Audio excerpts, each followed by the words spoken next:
Hey everybody, welcome to a brand new episode of New to Me. I'm Stephen Michael Zach, and today we are going to be looking at the Zhiyun Smooth Q.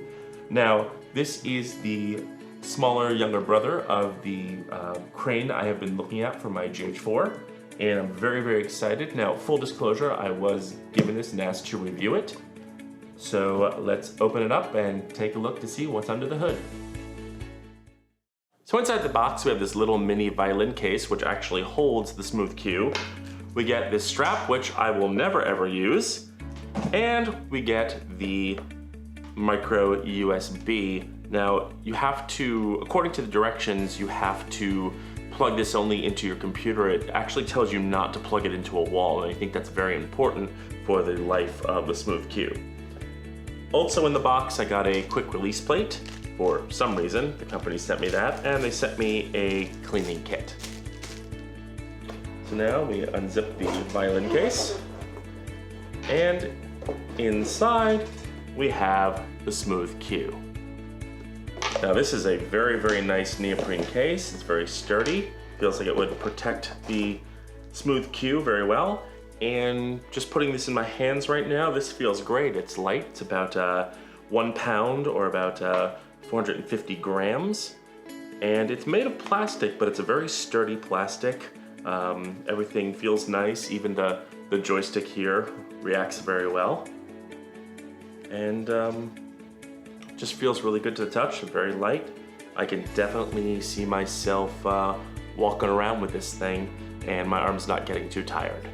On the bottom, it also has a 1/4-20, which is great, so you can mount it to a mini tripod or a monopod, and or some kind of rig, and it's really a very helpful thing to have.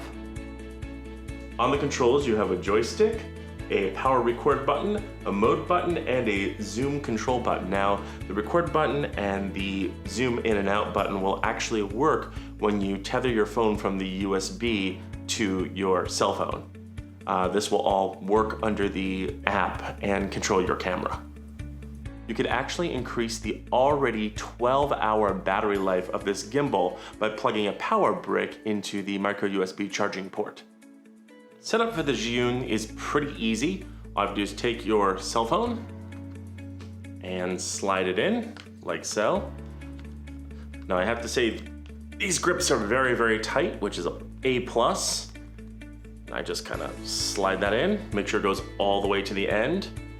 And then you want to turn this little knob up here, this little screw knob up here. Now I've done that, I don't need to do that.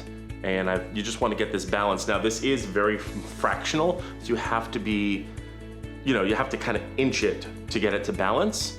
Once it's balanced, you just press the on button, like the orange light goes on, and it flips around and it's ready to go. Okay, now we're looking at the test footage, and as you can see, this is absolutely beautiful. Now, this is in the locked mode, which means that the camera will always be facing forward, no matter which way I turn the handle. And it just does an absolutely beautiful job. Now, you do have to kind of bend your knees and walk a certain way and keep your arm still at a 45-degree angle, but I don't have very steady hands, and this is still doing an amazing job. Even with my camera's in-body stabilization, it's all working together beautifully. This next shot is in follow mode, and as you can see, as I turn the corner and I turn my hand, it follows right through, and there's the open field. Okay, so here's the vlogging footage, and I have this in follow mode, so if I turn my wrist, it follows. This is probably the best, this is gonna be your best setup for vlogging. It does have a vlogging mode. The problem is it flips around and you can't see the screen, so you don't know if you're in frame. Now on some phone cameras, yes, the front camera is usually better than the rear camera. On my Samsung S7, they're both great, so I don't really mind that. So I could put this in locked mode. The problem is, if I put this in lock mode and I try to turn around, it completely loses me. So follow mode, probably the best mode. Some other things I found with this camera is that because my lens is so wide and I'm shooting in 4K, sometimes I catch the end of the gimbal, the round motor part, but you just crop in and that's all fixed. It's not too bad.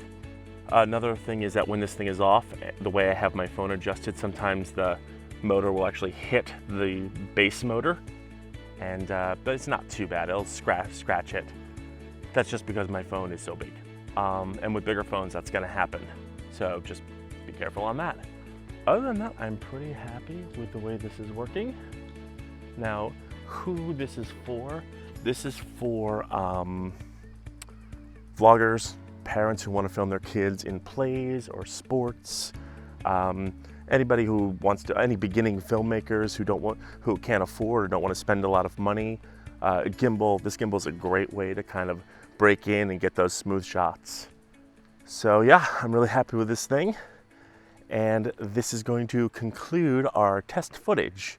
So yeah, let's go back to the studio. And there it is, the Zhiyun Smooth Q. Now, this gimbal has changed my life. I can honestly say that. I am looking forward to getting the larger version for my GH4, but I'm definitely going to be taking more cell phone video and using that capability in my Samsung 7S, which is UHD 4K, and very excited about this thing. Very excited to kind of take it out and see what I can do with it. I'm Stephen Michael Zach, and this has been New to Me.